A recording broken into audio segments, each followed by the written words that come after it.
Williamson. I want to talk to you about GCSE photography. So photography is one of our specialist art and design GCSEs, part of the group which is fine art, photography and textiles, and those are courses that students can take in years 10 and 11, and as that art and design family they are all 60% of the grade coming from the coursework, 40% coming from the exam. Okay, so what do we do in GCSE photography? Well, firstly we learn how to use digital SLR cameras. All of our photography is digital photography, and particularly at the start of the course there's lots and lots of getting out and about with a camera, learning how to compose pictures, learning how to use the different settings on the camera, setting things up in the studio, learning how to use studio lighting, that sort of stuff. It's a practical course. It's for students who are creative and artistic, but for students who want to make their art using photography as the medium.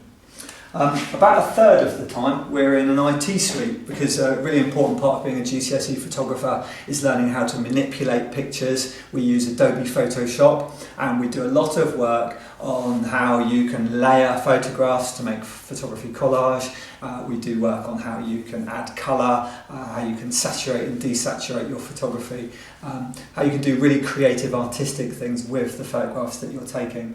And then the third part of the course is that we present a book which tells the story of what we've been learning as photographers, and that book becomes our GCSE coursework.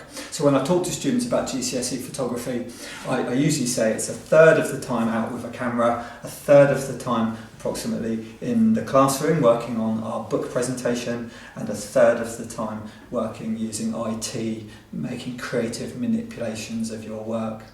Photography is a really exciting course. It suits students who like that kind of mix of very active learning and then putting together the kind of package of how you've explained what you've been learning. It also, because it's quite coursework based, suits students who like the idea of building up their GCSE as they go along, rather than being very heavily reliant on a big exam at the end of the course.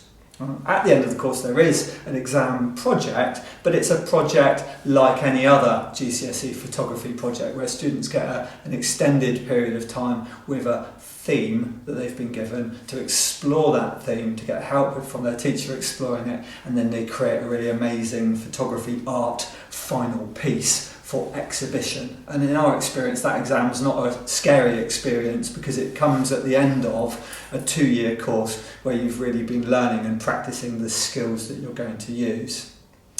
So who's photography good for in terms of kind of like ambitions and skills for the future? Well, lots of our students take photography because they enjoy the kind of creative side, and they're thinking about careers in things like photography or graphic design.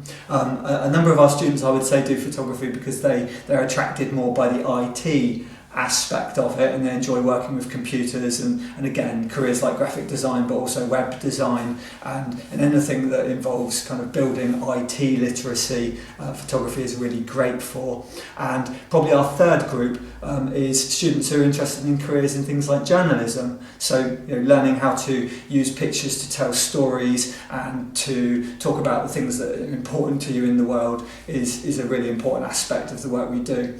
I'd also say in photography that there's a really good chance for students to tailor their work towards their interests. So the way that a typical photography project works, we start with some quite structured learning where the teacher is helping the students to develop some new specific skills, whether they're shooting skills or lighting skills or image manipulation skills. But then as the project progresses, the students get more and more choice about how they adapt their skills to their own interests. And so it's quite typical for us to have students who are really passionate about fashion photography, who lean their work in that direction. It's quite usual for us to have really keen sports people who want to sort of twist their projects towards sports and action photography. We always have lots of students who are interested in kind of architecture and themes like that, who want to take their work in that direction. So there's always in photography a good opportunity for students to personalise their work and to make it meaningful for them.